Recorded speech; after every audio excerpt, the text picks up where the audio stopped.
Go ahead, Ken. All right. Thank you so much, Brian. And welcome, everyone. I'm Ken Jones from War Industry Resistors Network. And you may know if you've been with us a number of times before, we've been doing these webinars on a monthly basis for over 4 years now. So, in fact, this is our 49th monthly webinar. Welcome to it. And as you well know, because you signed up to come here, this one's about Venezuela and the repercussions of what's happened there, the U.S. aggression there, the repercussions throughout Latin America. Happy to have with us a couple of great presenters who know a lot about it. In fact, one, John Perry, lives in Nicaragua in Central America, so he's a very prolific writer about things in Nicaragua and Central America, and he's going to help us understand the repercussions of all this about Venezuela. And then Roger Harris, who lives in California, who is going to talk. He's very much an expert on Venezuela, been there a bunch and writes about it all the time. So what I'll do is give a little intro here, and then we'll just have a conversation. I'm going to have an interview function. I don't always do that. A lot of times we have presentations, but this time I'm going to kibitz a little bit, go back and forth with Roger and John. So John Perry, he's based in Nicaragua. He's with the Nicaragua Solidarity Coalition. He writes for the Gray Zone, London Review of Books, Fair, Covert Action, and other places. And Roger Harris, he's a co-founder of the Venezuela Solidarity Network and was an election accompanier for the last presidential election in Venezuela. And coincidentally, I actually met Roger in Venezuela, and I guess it was 2013 in the election there when Maduro first got elected. So have that small connection with Roger. Roger's political writings can be found on Counterpunch, LA Progressive, Antiwar.com, Venezuela Analysis, Orinoco Tribune. So go find him if you like. I will post at some point the website for WIRN and our link. We have a Instagram and we have a Facebook group, and we also have a Twitter account. So I'll post those links just in case you want to follow us some more. So with that said, let's get started, and we're going to start with Roger, because Venezuela is the burning topic right now, and Roger can help us think about that. And so, Roger, I know, and you know, and probably almost everybody on this webinar may know that this was not the first regime change effort from the U.S. into Venezuela. It goes back a ways. And so why don't you give us some history of how the U.S. has been trying to overthrow the regime, I don't want to call it a regime, the government in Venezuela for a long time. Right, or we could call it the revolution, the Bolivarian Revolution. And that started in 1998 with the election of Hugo Chavez. And that created a sea change in Venezuela. Venezuela, up until that point, was probably the most sycophantic pro-American country in the entire hemisphere. I mean, other than America, it's a U.S. itself. Baseball was their national pastime. Venezuelans looked to Miami rather than Caracas as the place to go. And that all changed with the Bolivarian Revolution. They retook their history. They went back to Bolivar, Simon Bolivar, and made him the national hero, the liberator of South America for the anti-colonial struggles against Spain. It would be like us on the port side, going back to our history and creating our own heroes. But it was truly a revolution that that was cultural. It created tremendous advantages for poor and working people. And for all those reasons, it's been in the crosshairs of U.S. imperialism for the entire quarter century of its existence. And so what we've seen is that the United States each time escalates the attacks. It's in 2020. In 2002, there was a short-lived coup backed by the United States. That coup only lasted 47 hours because the people from the barrios, from the poor areas and the hills of Caracas, poured down spontaneously, and they took back the presidential palace and brought back their president. Um, the United States has tried all kinds of things. They had a parallel government with this guy, Juan Guaido. Some of you probably know that name. And Guaido was recognized by the United States and eventually over 50 countries. He first came in 2019, and by 2023, he was out. Not out because the United States didn't like him. His own opposition found him so toxic, so corrupt, and so incompetent that they actually kicked him out. So that was one of the things.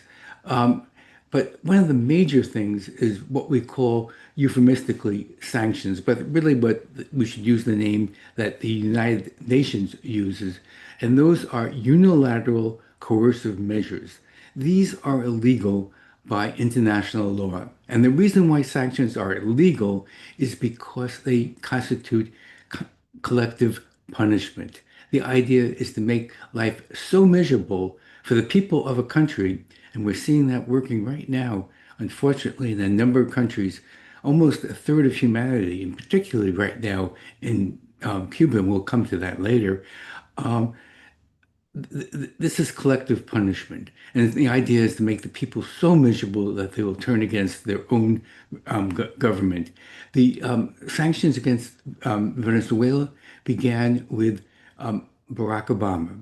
And Obama certified that the Venezuela was an immediate and extraordinary threat to the national security of the United States. Now, you can't come up with a bigger lie than that because it's exactly the opposite. The United States was an extraordinary threat to Venezuela. Nevertheless, the each subsequent president not only continued the sanctions but escalated them. And by 2019, 2020, the economy was tanked because they were being strangled, asphyxiated by the sanctions. Under the leadership of Nicolas Maduro, in unity with the brave people of Venezuela and with the military, which is very important to understand that the military is on the side of the revolution, they were able to right the ship of state. They went from over 200,000% inflation. And when you get into an inflationary spiral like that, every solution creates more difficulties. But somehow they turned it around and they became more and more food sufficient. This is something that no petrostate in the world has ever done before. Remarkable accomplishments. But on the Yankee side, the sanctions were made harder and harder and harder. And the goal of the United States has been throughout this period regime change. And what we've seen most recently is not a new solution, but an escalation of an existing solution. Each time the Venezuelans succeed, the United States ups the ante and makes it more difficult. Yeah. I wonder if you might mention, yeah, I don't know how many times you've been there to Venezuela, but I've been there, I guess it's been three times that I've visited Venezuela, and each time I've been struck with not only the warmth and generosity of the people, but the love that they have for Chavez. Still, I'm not sure they share it with Maduro, but they have this lasting love affair with Chavez. Did you see that, Roger, when you were there? Yes, and I think it's kind of let me just deconstruct that just a little bit, Ken, because there is a tendency for some people to counterpose Chavez and Maduro. And Maduro has a very hard situation, much more difficult than Chavez ever had. But Chavez came in a period of rising commodity prices. So he surfed the oil boom and the prices of oil. Maduro came in when the commodity prices were tanking. So that was a major difference. Um, but there were many other things. Chavez died, I believe, it was March 5th, 2013. Um, but he was sick for the previous year. And during that period, things weren't all taken care of. So Maduro not only came in the period of adverse economic situations, but he came in a period when there was a lot of catch up to do. In addition, Maduro was larger than life when he was living. He's also larger than life now that he's, martyred. Well, not martyred, but but passed away. And so it was very hard for Maduro to live up to that. It was similar in this country, let's say, to when John F. Kennedy was assassinated and Lyndon Johnson became president. Um, Kennedy kind of got elevated, and which is acceptable for someone who's been martyred. But then Lyndon Johnson had to deal with that image, and that was difficult. But I think I think we saw that in the 2018 election, which I observed. It really became Maduro, the son of Chavez, not the biological son, but the symbolic son, really became accepted and led. And the thing about Maduro is that I think if you objectively look at what he has done, there is absolutely no daylight between Maduro and Chavez. And the thing about Maduro is that he has been stalwart. He has never blinked. And that has always been something that the United States hasn't been very happy about. Perhaps some of you saw that even when he was brought into the United States, kidnapped, and in handcuffs, he did this symbol, um, the Venceremos symbol, "We will win," while he was being brought to a United States prison. So this is a incredible world leader, and I'll end it with that statement. Okay, good. And thanks. That's very helpful, Roger. And why don't you, could, since you were mentioning the kidnapping, why don't you talk more about what we understand? You don't have to go through all the operational part of it, but the kidnapping and especially the aftermath. What's going on in Venezuela? Yeah, and in a sense that that kidnapping, Ken, is a product of the success of the Bolivarian Revolution because they had to resort to that. Um, Starting in mid-year this year, we had the increasing military incursions on fishing boats in the Caribbean and in the Eastern Pacific. Interestingly enough, the majority of boats hit were in the Pacific, not even in the Caribbean. And Venezuela has no Pacific coast. Um, this is something important to know because the drug it was not about drugs. It was never about drugs.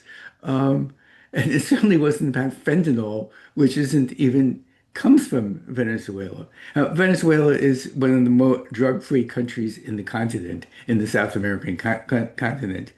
Um, so, but we saw this escalating of pressure, and the attempt was to break the unity of the people with the government, the unity of the political leadership with the military and police, and to break the unity within the Chavista inner circle. And what we've seen, really remarkable when you consider the level of pressure that they have been under, is that they have remained absolutely unified. Delcy Rodriguez is now the acting president. She was the set next in line for the presidency. She had been in that position for 7 years and 7 months. There has been no chinks in that unity. Yeah, so you're hopeful that she will maintain the revolutionary fervor in Venezuela and not succumb to Trump's coercions. I wouldn't. What my hopes are not very significant, Ken, but what I would say is that all indications are that that is exactly what is going to happen. That is, she has been a revolutionary from the very start. She started with Chavez before he became president, and she worked her way through the Chavez government and all the way to becoming the second in command in the Maduro government. She is the person who is very much the credited for a lot of the economic turnaround. And she is a person that has never shown any sense of compromise, not compromise, but of defeatism. Yeah. Um, well, I'm wondering before we turn it over to John, if you can talk a little bit. There's such a lot of psyops that we in the U.S. are subjected to in terms of Venezuela. And I mean, I don't know which part of the demonization of Venezuela you want to tackle, but one thing I can say that I've seen a lot of is Venezuelans, especially in other countries, like those who have left Venezuela, who I guess have their smartphones out, are celebrating the collapse, the kidnapping, I should say, of Maduro. Uh, and I'm not seeing on social media, at least, that there are people within Venezuela supporting Maduro, supporting the revolution. And I'm under the impression that we're not seeing the full picture. Anyway, Yes. why don't you You tell us a certainly little bit? haven't have not. There have been massive, massive demonstrations on the streets throughout Venezuela in support of Delcy Rodriguez and in opposition to U.S. imperialism. So, but your point is very well taken that this is a war situation, and a war involves more than bombs. It has a psyops component. And in this respect, the press has been a partner of the Pentagon. And that's not new. The press has always been, and to a certain extent, the stenographers for the State Department and the Pentagon, but particularly in this one. So, every article I read says, oh, there's disunity within the Chavista leadership and they're jockeying for power and stuff like that. And it's all based on they never name a source. It's always anonymous sources, knowledgeable individuals. And of course, those knowledgeable individuals are the State Department and Pentagon. That's where they're getting their information. Or, maybe that's a bit of an exaggeration, but certainly we're not looking at hard data. But the PSYOPs part has been terrific. Is there something specific about that you would like me to address? Well, we have a question, and I'm just giving a look over here at the chat. And one person says, what about the characterization of Maduro as a brutal dictator? And I've actually heard from some Venezuelans who live in Venezuela that they are afraid of repression and speaking out against Maduro. And I mean, I don't know if they use the word brutal dictator, but what do you think the characterization of Maduro that we see is? How accurate is it? You have to understand that brutal dictator is a single word in the U.S. press. It always, it's never just dictator, it's always a brutal one.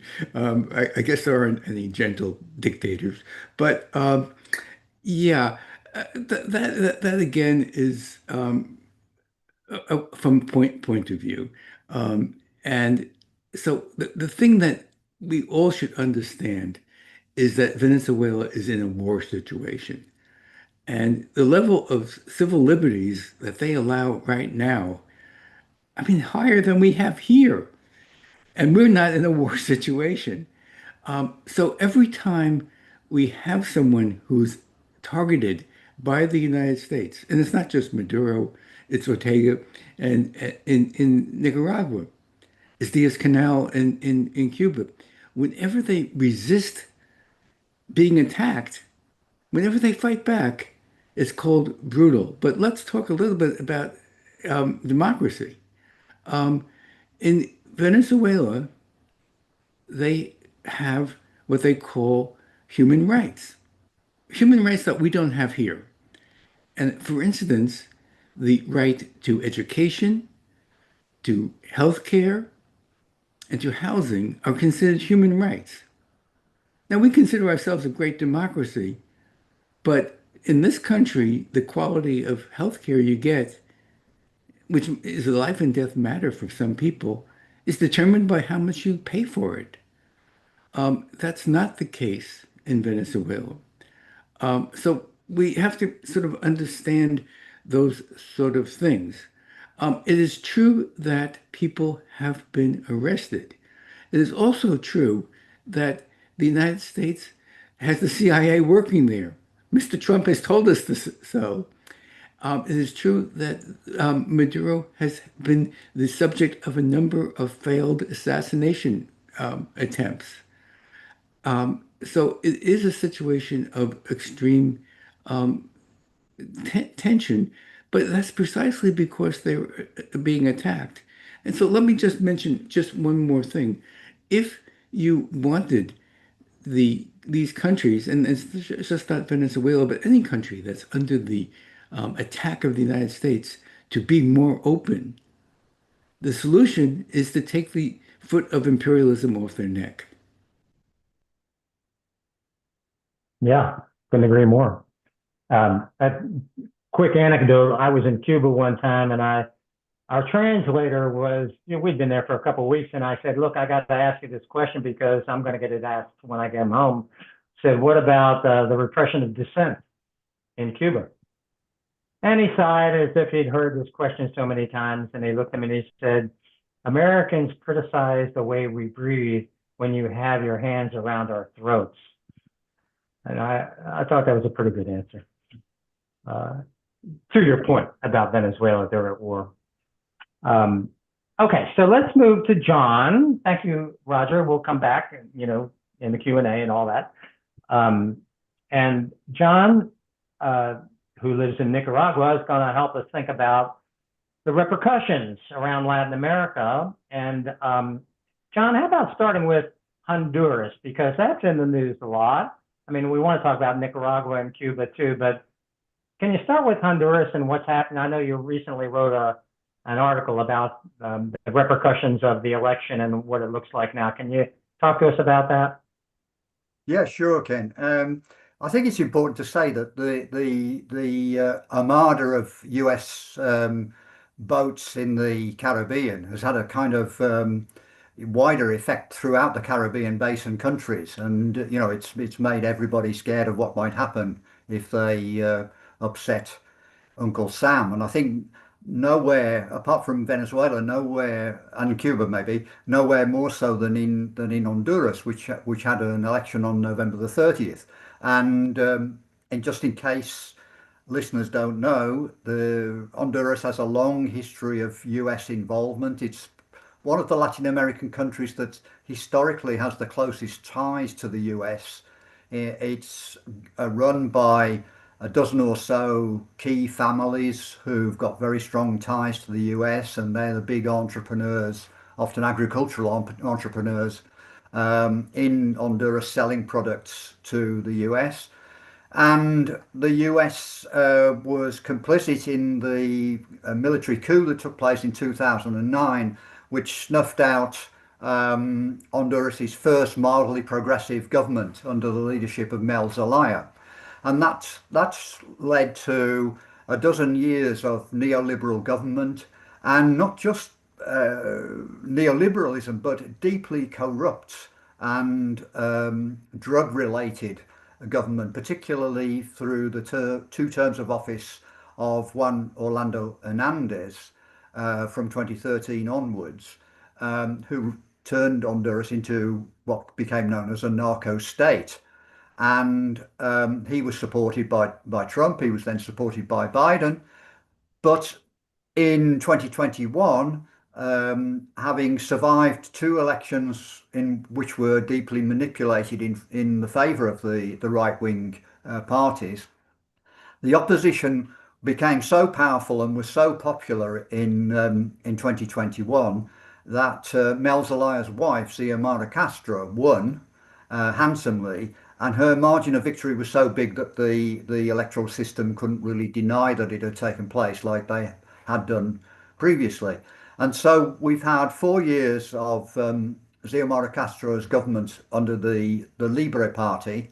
Um, but still, she's been operating under severe constraints all of that time because she's been president, but she hasn't had control of the Congress. She hasn't had control of the judicial system, and Honduras has got a deeply militarized police function with many police officers trained in the US and with allegiance on the part of the army to the US as well.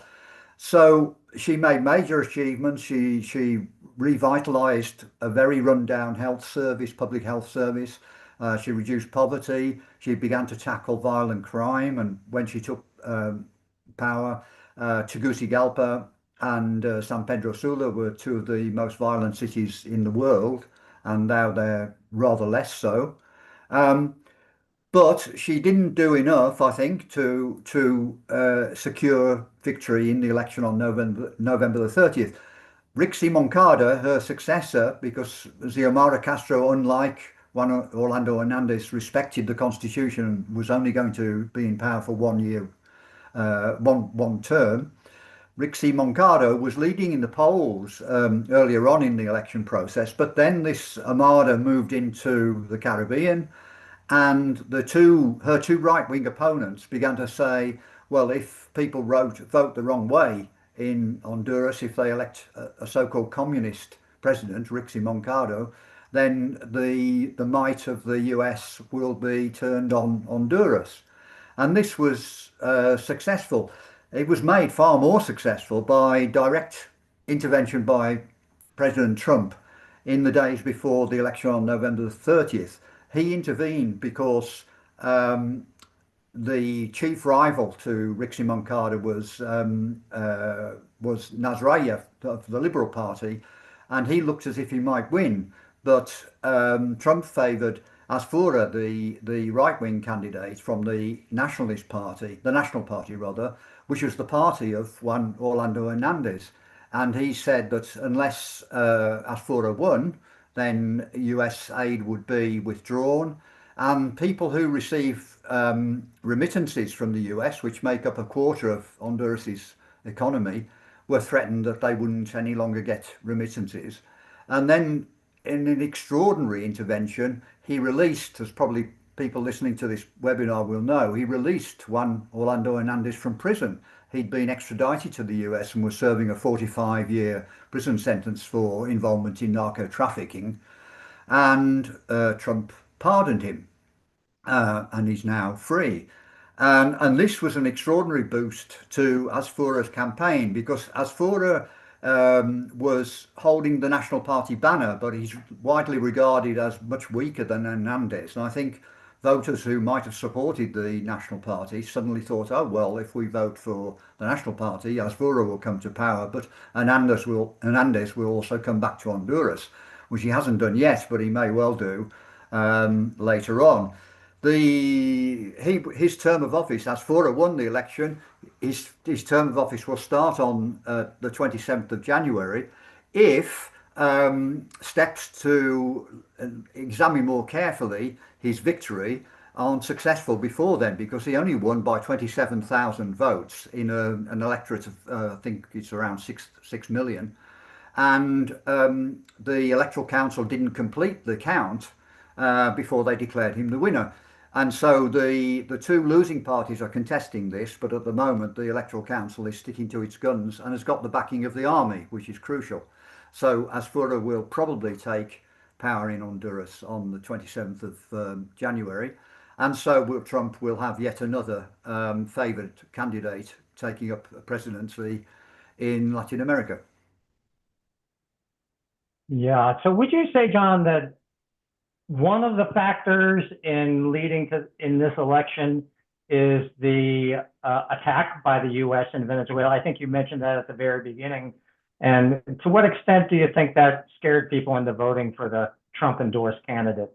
I think it was absolutely crucial because there were signs in the streets saying, you know, from the two right-wing candidates saying we aren't communists, and Trump was openly labeling not just Rixi Moncada as a communist, but even Nasrallah as I think he called him a pseudo-communist or a near-communist.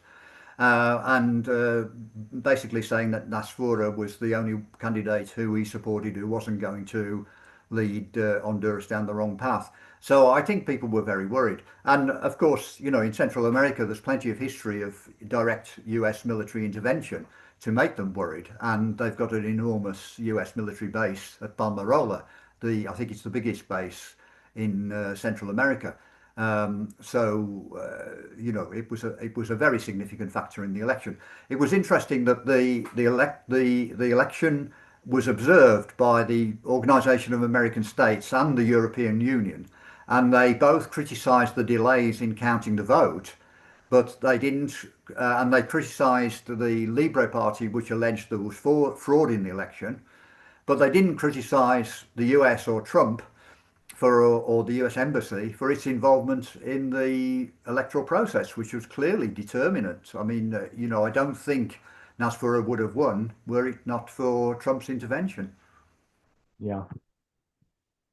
Okay, so we have Marco Rubio who's saying, you know, next on the block is Nicaragua and Cuba, and in fact, there's some analyses I've read about how one of the primary motivations, of course, Rubio is Cuban and has had it out for Cuba for years, is that it would cut the oil off from Cuba and whatever other assistance Venezuela is giving to Cuba. Maybe the same applies to Nicaragua. I don't know, but I don't know which country you'd like to talk about first. But would you please sort of address both Nicaragua and Cuba? Sure. Well, I'll move on to Nicaragua first, perhaps. But it was just occurring to me as Roger was talking that the history of military involvement of the US in Nicaragua is about 200 years old.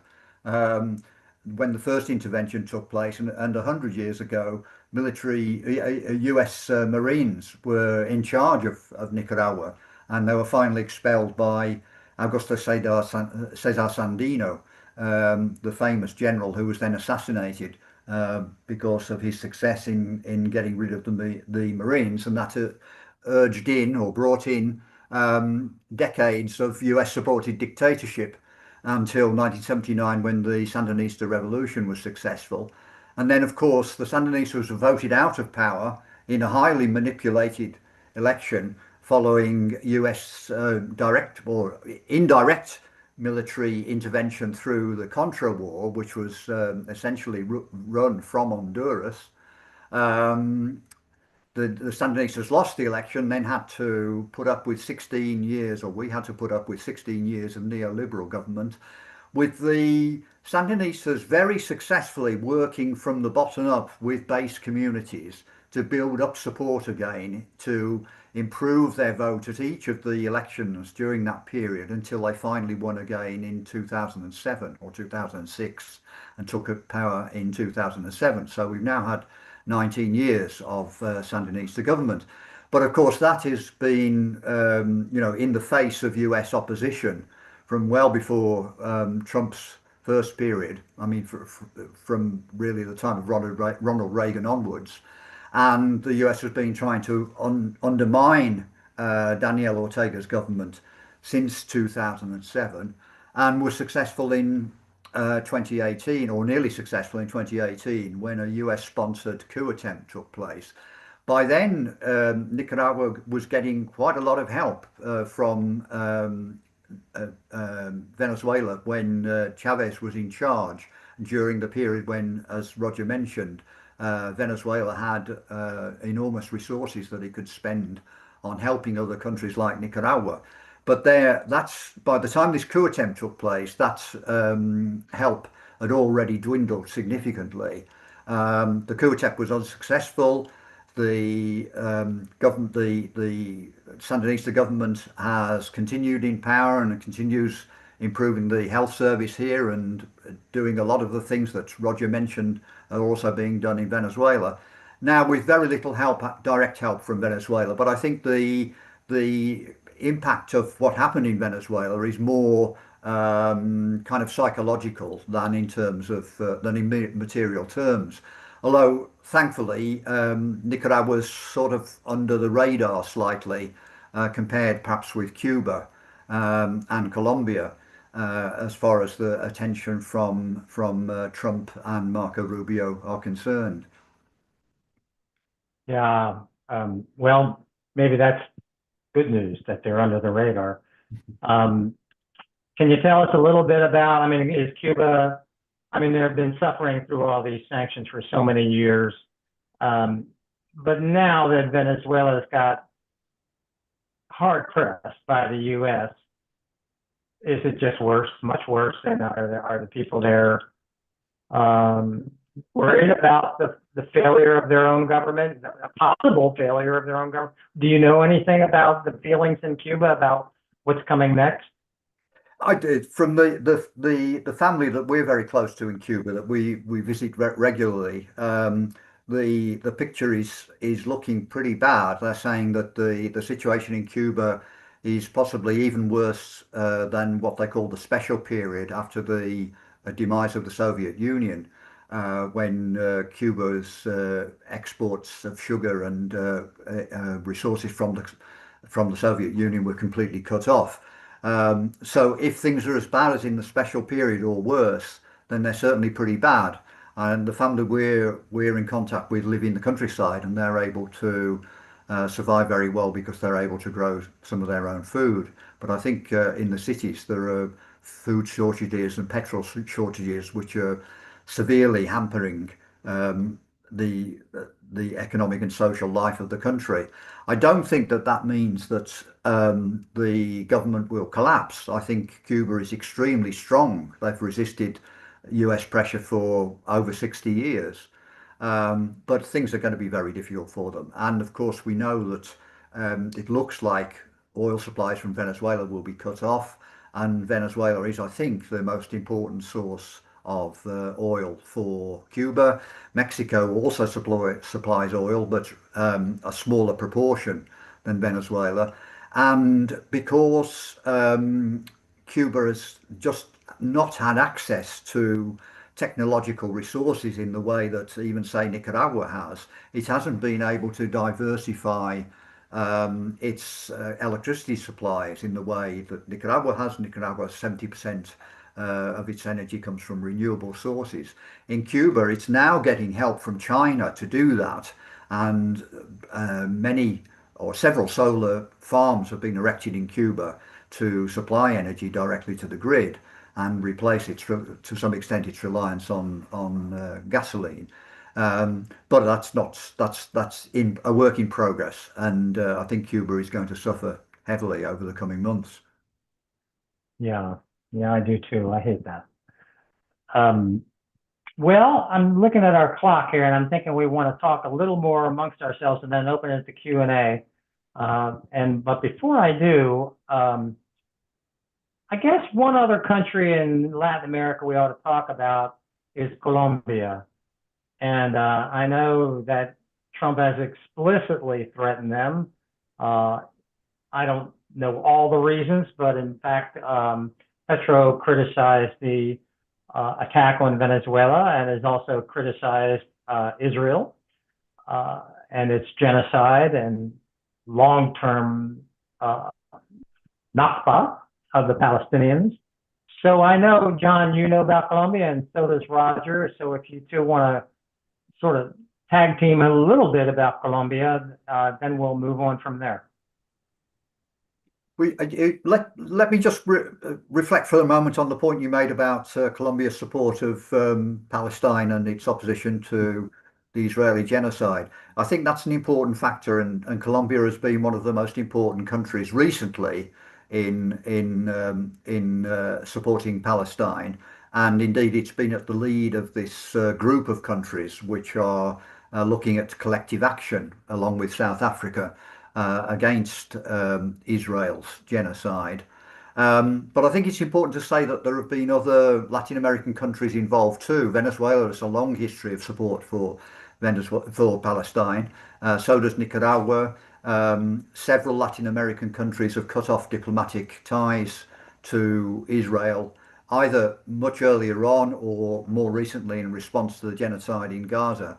And that has brought down Israel's wrath on various countries, including Colombia, with suggested coup attempts in Colombia, and in Honduras, and of course links or attempts to link Venezuela and Nicaragua to Hamas, to Hezbollah, to Iran, and claim that various countries, these two in particular, perhaps Cuba as well, are kind of Latin American bases for Hezbollah or Iran, which is completely absurd. So I think, the pernicious influence of Israel is a factor here, and it's clearly been a factor in Colombia too. Yeah, Roger? Yeah, I'll just say a few things about Colombia. What they have done is quite commendable. We have to understand that um, Gustavo Petro is the first left president in the entire history of that country. It's not because leftists didn't run for president. A number of them have run for president and have been assassinated before they ever could win. Um, Petro has been the victim of a number of assassination attempts. The situation in Colombia is different than the situation, let's say, in Nicaragua, in Mexico, or Venezuela, because the military in Colombia is the military that is tied to the United States. It's a far right military.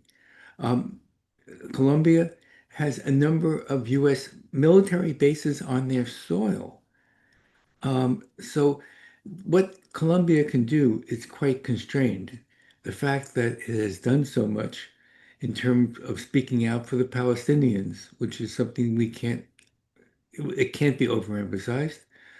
And also from the point of view of Venezuela, from having a hostile power to a simpatico power is very, very important. Yeah, good. And maybe last question for me for the moment, and then we'll turn it over to Q&A. I'm curious what you think about the larger global geopolitical issues associated with the attack on Venezuela. And I know you've heard, maybe many in our audience have heard, it was really it's for the oil, and what that entails. It could curtail China's development, although I think China doesn't depend that much on the oil from Venezuela. But there is talk of this is also an attempt against China, and also an attempt against Iran, and the idea associated with the hoarding of oil so that they don't depend on Middle East oil, the United States and Israel. And also it has some repercussions about the petrodollar, like the US is in such debt, and the dollar is being jeopardized by BRICS, who are de-dollarizing, and that by commanding more of oil around the globe, and that could mean not just Venezuela, but also Colombia, I suppose, and also Mexico, that they can consolidate the importance of the dollar on the world market. So that's a lot out there. Whatever you want to tackle about the larger global issues you think that are going on besides just Venezuela itself, or even beyond Central and South America. John? Well, yes, this is an interesting question, and I'm not sure I'm very well equipped to answer it. I mean, I think it's interesting to see um, what's happening in Venezuela in the context of BRICS, because clearly Trump and the US in general is very worried by BRICS and the close alliance between Russia, China, India, Iran, and the other BRICS countries. And yet, Brazil was instrumental in keeping Venezuela out of BRICS, and indeed Nicaragua also wants to be in BRICS and hasn't yet been allowed to join, although Cuba has as an associate, and I think Bolivia has too. But I think it's going to be interesting to see if that changes, because clearly Brazil in particular, but just about every country outside what we call the West is looking to expand its trade and political interests, including indeed Trump's allies like Milei in Argentina, who I think is planning a trip to China very shortly, and Mhm. certainly is not going to act against China, the trade with China, because it's very important to Argentina in the context of the whole of South America. China is now the largest export market, and Roger pointed out to me the other day that would apply to the whole of Latin America, were it not for Mexico, whose largest market is still with the United States. But clearly, China is extremely important. I think probably much more important than Russia. And I think that the action against Venezuela is in part a sort of attack on this multipolarity that's developing, even though Venezuela is only sort of partly in that picture, given that Brazil acted against it in joining BRICS. But it's going to be interesting to see if that changes in the next year or two. I think it might. Yeah, good. Roger? Um, we only have a few minutes left, and maybe we could get to some of the Q&A, um, So we can go because longer than an hour if oh, you like. okay, okay, good. Then I would say that oil is a strategic resource. So it's about oil, but it's not just about oil. But the control of oil and other major commodities is very important for the United States. The policy of the United States, the official policy, if you read the national security documents, is full spectrum dominance. That's their term for their official policy. And the United States is asserting full spectrum dominance throughout the world. So it's attacking Venezuela for the oil, but even if Venezuela didn't have a drop of oil, I think they'd be attacking Venezuela because it is for the simple reason, the simple word is sovereignty, that Venezuela is asserting its sovereignty. It's attacking Cuba, which has almost no oil. It attacked Panama and Grenada that have no oil. So it's not just about commodities, but it is about strategic control. And what we're seeing is a reassertion and a newly aggressive actions by the hegemon. Yeah, that's well said. Thank you. Thank you both. So now we'll do questions and answers.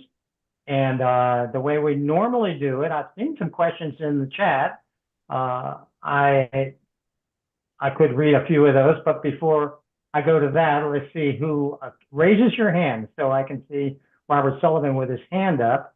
And that's the way we do it. If you go to the reaction button and raise your hand, then I'll see that you want to ask a question and I'll call on you. And my only caution and suggestion is to, if you have comments, to keep them brief and also have a question that John and Roger can respond to. Okay, having said that, go ahead, Robert Sullivan. Thank you very much. I'd like to get back to that notion of full spectrum dominance. My family's been in Louisiana for 300 years, and Wow. I have not ever felt the need as an American to dominate the world. It is a beautiful place to live, and we are only 350 million people. It seems to me we can find our place, painful though it may be at this moment, among the nations of the world. And it seems to me it is up to us, this group, to popularize that idea and to speak of it and to be just as clear as the neocons have been. And I would like to know whether you think that is possible. can I give a try on that? Yeah. Yes, a better world is possible. And that's precisely why countries like Nicaragua, Cuba, and Venezuela are being attacked, is to prevent a better world. I think probably evident. We're seeing right now great power competition. Again, from the U.S. security documents, that's what they call the current state of the world, great power competition. And we see two models. One model is that of the United States, which we would call a zero-sum model.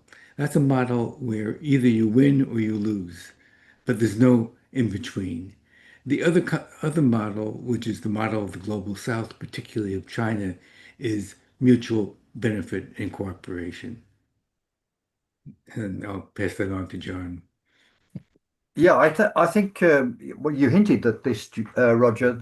China published a very interesting document about its attitude towards Latin America that got almost no attention in the corporate media, and this was only a few weeks ago. And it was saying that it wanted partnership with Latin American countries. It clearly wants access to Latin American resources, but it was also offering help to Latin American countries and wanted to approach relations with them on a partnership basis. And I think, Nicaragua, which is a tiny country in Latin America, and obviously China is a huge country, as an example of that, because there's been a lot of interchange between Nicaragua and China. And we now have a much more modernized public transport system in Nicaraguan cities because of subsidized help from China, who provided literally.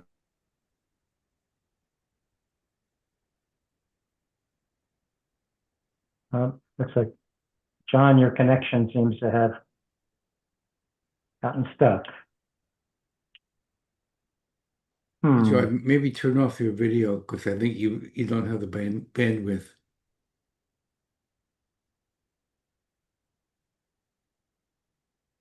I don't know if you see us, John, but let's go to another question, and hopefully John can come back in. Maybe leave and come back in if you need to, John, if you can hear me. Okay, so I see Teresa Alameen. Let's hear your question, Teresa. Well, it's actually a comment. I am a longtime freedom fighter from 1965 with John Lewis. I'm also a member of the Women's International League for Peace and Freedom in the U.S. section. But more importantly, I'm working with World Beyond War and the International Peace Bureau to do a webinar on women in conflict zones, which I did post in the chat. And so please save the date. It's March 4th, and it'll be at 12 noon Eastern Time. And it will be featuring women from Cuba, Colombia, Venezuela, and Mexico for the Western Hemisphere, and from Africa, women from Nigeria, Somalia, and Sudan. And if you go to the website for the Southern Anti-Racism Network, you will scroll down a little bit. I put it in the chat, and you will see the World Beyond War National Day of Action in solidarity with Venezuela. And that date is January 17th. So it's coming up Saturday. So all over the world, because World Beyond War is in over 90 countries. My expertise, WIRN, is in strategic planning. And for over 100 years, the peace movement, white-led in the imperialist empire, has never stopped a single war, because you exclude Black, indigenous people of color, and you're going to go down with your stale male white foolishness. Good night. I have a hard stop at 9 p.m. Good night. Okay. Good night, Teresa. I see Donald Smith with his hand raised.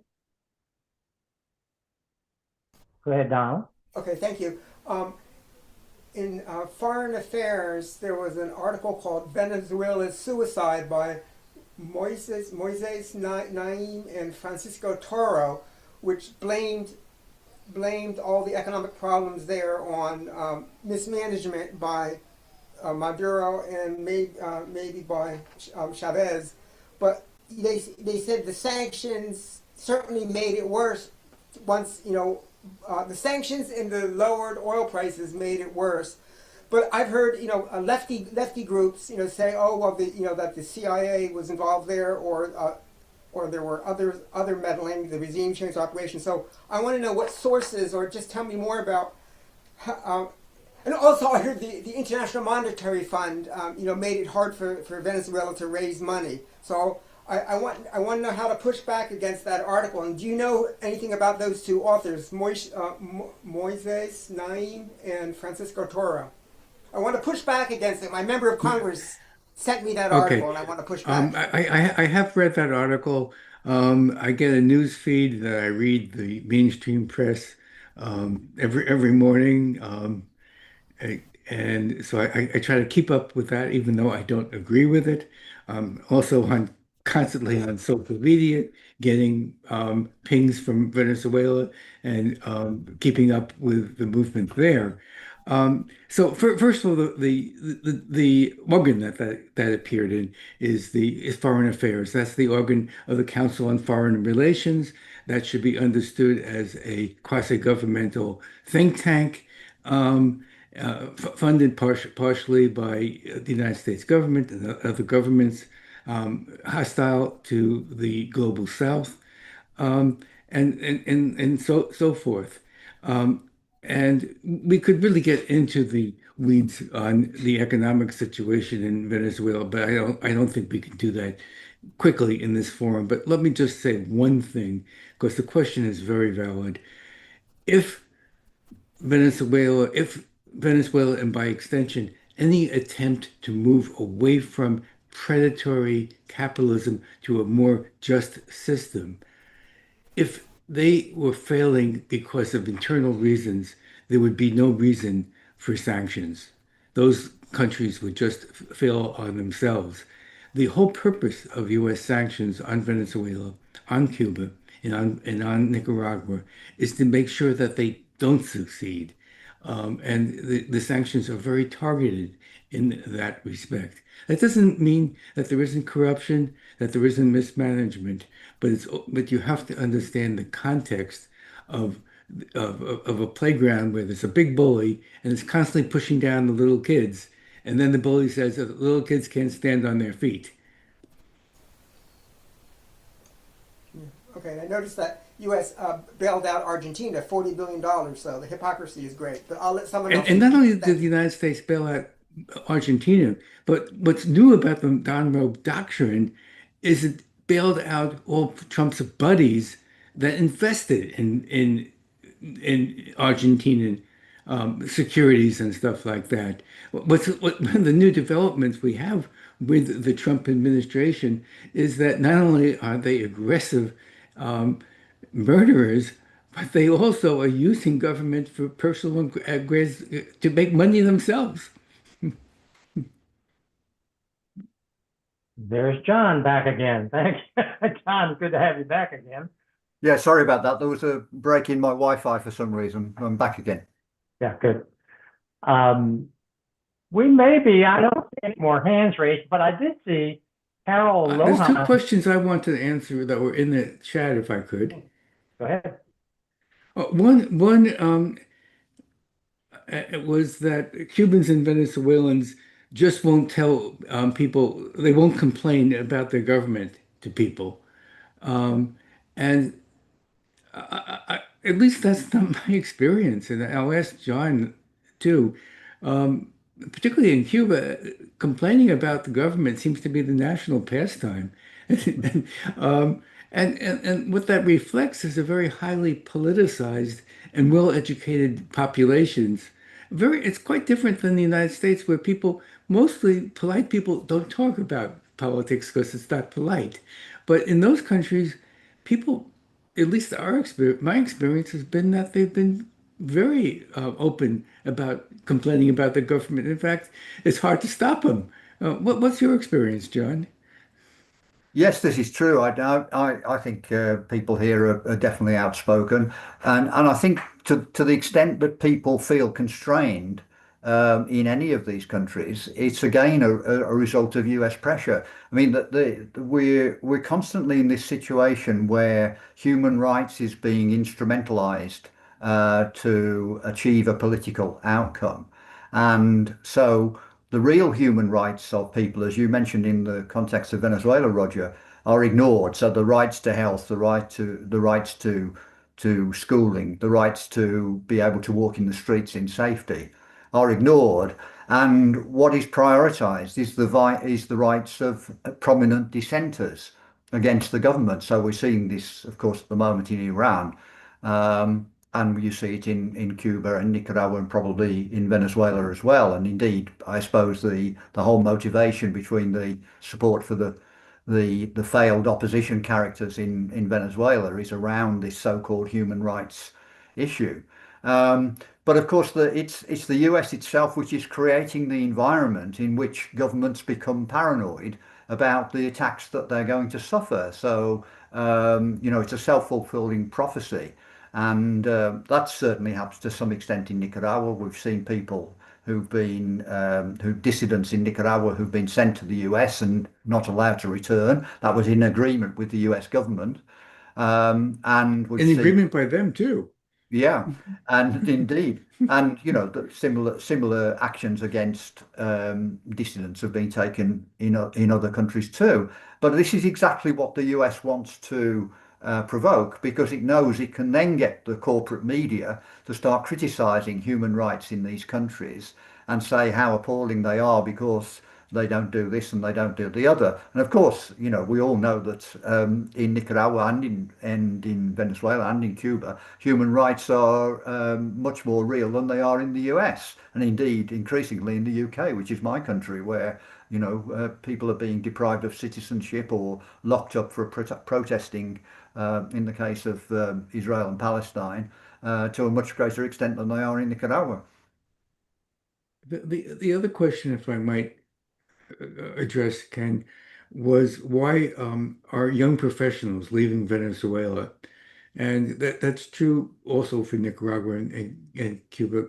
John is somewhat of an expert on that, and I could take a bite at that, but I think I'd pass that one on to John.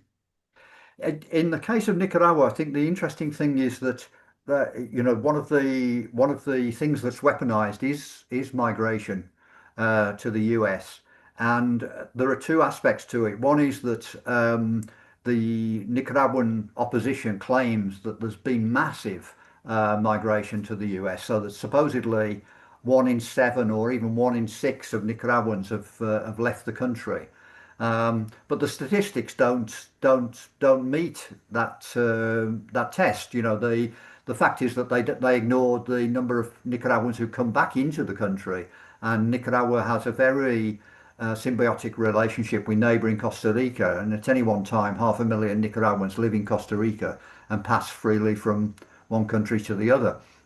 Um, the other way in which it was instrumentalized, the issue was instrumentalized, was in relation to Nicaragua allowing people to land in Nicaragua and then make the journey north to the US. And airlines have been sanctioned by the US for allowing that to happen, and that's one of their gripes against the Daniel Ortega government. But of course, all of the countries that are on the route from the south to the north facilitate the passage of migrants. Panama buses people from the Darien Gap through to the border with Costa Rica. No doubt, Mexico facilitates the passage of many people northwards through Mexico. So you have to always look behind the scenes on all of these stories, and migration is one of them. Yeah, and then I would add that um, professionals are usually the first to leave when conditions get rough, not for political reasons, but just that conditions get rough. And the reason why professionals leave is because they usually have the wherewithal to do so. And that's true of immigrant populations from all countries in the United States. They tend to have a slightly higher socioeconomic skewer than the populations that they come from, simply because they have the wherewithal to immigrate. Um, but another factor is in line is, and that has to do with the social policies of these more progressive countries, which do prioritize people from humble backgrounds. And so, for instance, in Cuba, the agricultural workers make as much as doctors. That's because of a social policy that is designed to uplift the poorest of the poor. On the other hand, if you are a doctor, you can leave Cuba and probably get a job elsewhere. So those has to do with the social policies too, and the broader vision of which sectors of society get privileged. Yeah, good. Okay, I see a person with her hand raised, and I also see a question in the chat. So let's go to Carol Lohan first. And go ahead, Carol. Hi, thank you. I'm just so curious I am Hispanic. I have family that had to flee Venezuela. They live in different parts of the world now.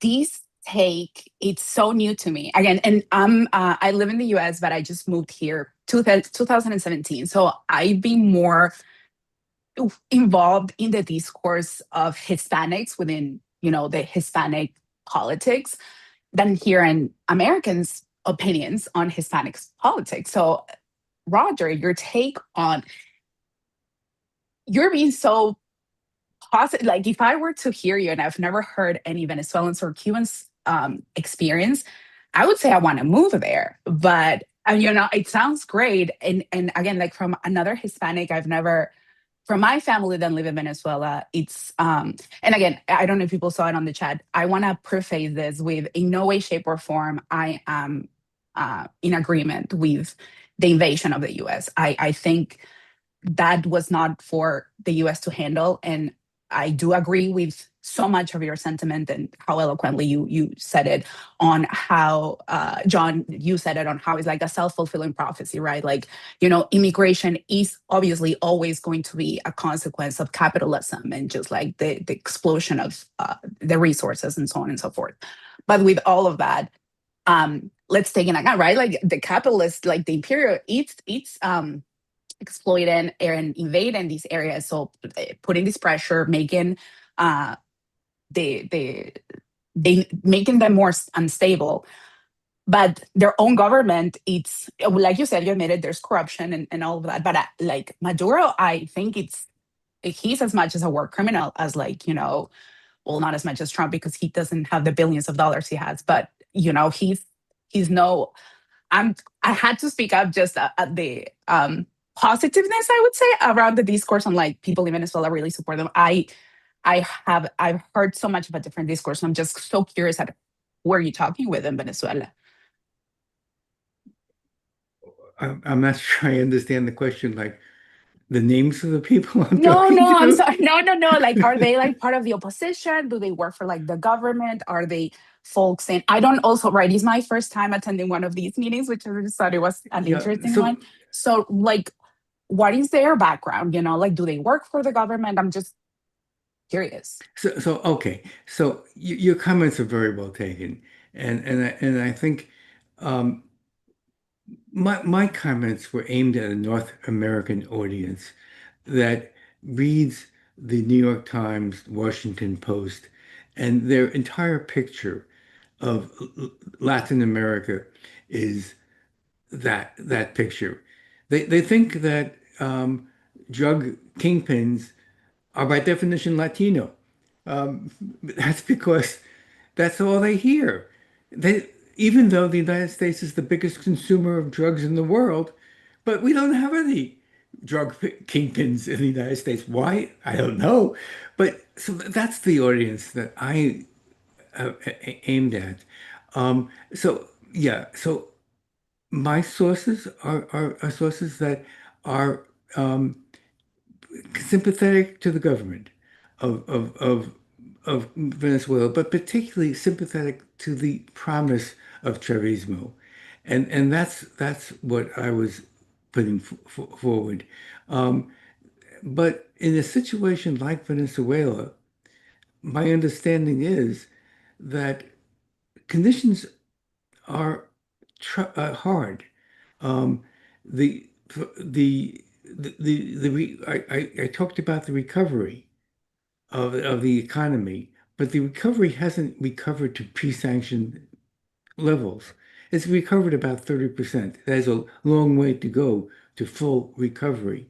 And in that situation, people become very discontented. Um, but for North Americans, and again, I'm not in any way saying your experience is invalid. In fact, it is very valid. But for North Americans, what we have to understand that the solution is not that these Latinos just can't govern themselves, that there's something wrong with them, that that they're macho and they're drug addicts and they're criminals and stuff like that. Because my responsibility is to speak to my own government and what my government does. But I'd like to hear John's comments because he is now a Honduran, excuse me, a Nicaraguan citizen and expat. So, well, how would you answer that question? I think it relates to one of the points that you made, Roger, which is that um, the US government and the and Western governments generally and the corporate media want to have kind of hate figures, so that Maduro is a brutal dictator, Daniel Ortega and his wife are brutal dictators. The Cuban government is a brutal dictatorship, and they don't want to look at the experiences of ordinary people. And I think what we want to do is to sort of try to say, look, if you're an ordinary Nicaraguan, if you're an ordinary Venezuelan, if you're an ordinary Cuban, um, you're not kind of focused all the time on this terrible dictatorship that you're supposedly living in. What you're interested in is do my good kids have good schooling? Are the streets safe? If I'm feeling ill, can I get to hospital and get attended quickly? As they should. But I mean, and I'm sorry if I don't know much about the Nicaraguan political climate, educational health system. I don't know people there, so I couldn't tell you from that, right? Venezuela, I know closely for my family there. I was not born there. I was born in Ecuador, but close to geographically. My family visited from Venezuela every summer, stayed for months. I could always see just like experiencing how year by year they started to be rationed their food, like they could have less and less food from the grocery store every month. And it kind of started like again year 3 until they had to flee. And for example, Roger, when you talk about like the economy recovering, like even at 30%, again, I don't know the statistics. What I do know is that the statistics that the Venezuelan government puts out are the statistics that the Venezuelan government wants the world to know. And like you said, it's corrupt. And every government is corrupt. I am not saying it's corrupt because we're Latinos. And I definitely, absolutely will always agree and so very much appreciate the message that you're putting out, that we are not like we can rule ourselves. And if anything, the US intervention historically, not only in Latin America, but across the world, has turned nations for better than for worse. So I'm in agreement there. I guess maybe it just touched a soft spot in my heart to hear such positive and beautiful things said about Maduro when I know firsthand people and communities, and not only my family, but Ecuador, like Venezuela, because of how geographically close we are to Venezuela during 2020, during COVID, like the influx of Venezuela in migratory, like the outflux, sorry, it was insane to the point that like countries like Colombia, Ecuador, Peru, they had to start putting visas on Venezuelans. Ridiculous. We're all part of La Gran Colombia in one beginning. Like it's when we're talking about Simon Bolivar, like the dream was destroyed, like just because they couldn't live in their country anymore. Like COVID made it like that's when everybody left. So everybody went into Ecuador. Not everybody, but like so much influx. So even from their firsthand experience, I can hear how disastrous Venezuela got. So I do like two things can be true at once. I guess that's my only point. And I'm so appreciative of this forum and this conversation. I appreciate hearing your stories and your points of view. I think it's worth bearing in mind, Carol, that the way that the US and the corporate media work to attack um, developments in these countries, which are potentially very positive or actually very positive. So, for example, in the case of Cuba, there's been this massive attack on Cuban medical services, hasn't there? And the fact that Cubans work all over the world, and Cuba could have the world's best public health system.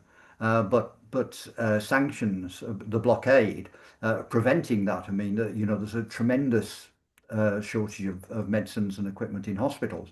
In the case of Nicaragua, it would be difficult to find a country which is more religious than Nicaragua. More than 80% of people identify with the church, and many of them actually go several times a week. So how do they attack Nicaragua, saying that you can't bring Bibles into Nicaragua, which is completely absurd?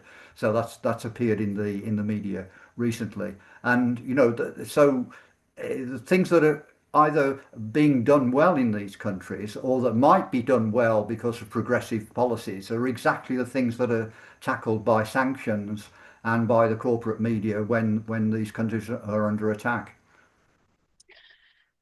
Absolutely true.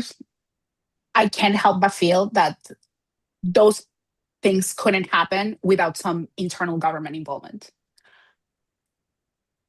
Those resources, the resources are there, and those people are also pocketing, but we don't need to go into the weeds of corruption in Latin America because that's a bigger conversation. But thank you. You replied to my question, so thank you.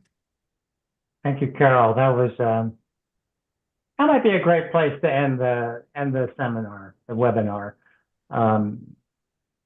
And I see other hands, and I also am conscious that we're at 9:21 right now Eastern Standard Time. So before I sign us off here, Roger and John, do you have any final comments you'd like to say? Well, I've enjoyed the discussion. It's been very good. So I've particularly enjoyed Carol's input because I think it's important to hear from Latin Americans, including those that live in the US. And perhaps I haven't been able to answer questions about US policy quite as directly as Roger has because Roger lives in the US. But I hope I've given something of a Nicaraguan perspective. Great. Roger? Yes. Well, first of all, thank you very much for you and for the questions and for everybody who came and for our sponsors. But I would want to end with our own responsibilities here, because what's happening now is that the U.S. government has, in effect, declared war on the world. I mean, there's about 8 or 9 countries that they're bombing now, right now. And it's important to understand that this war is not just a physical war of bombs, but it's also a psychological war. And that what we say becomes weaponized. John mentioned that.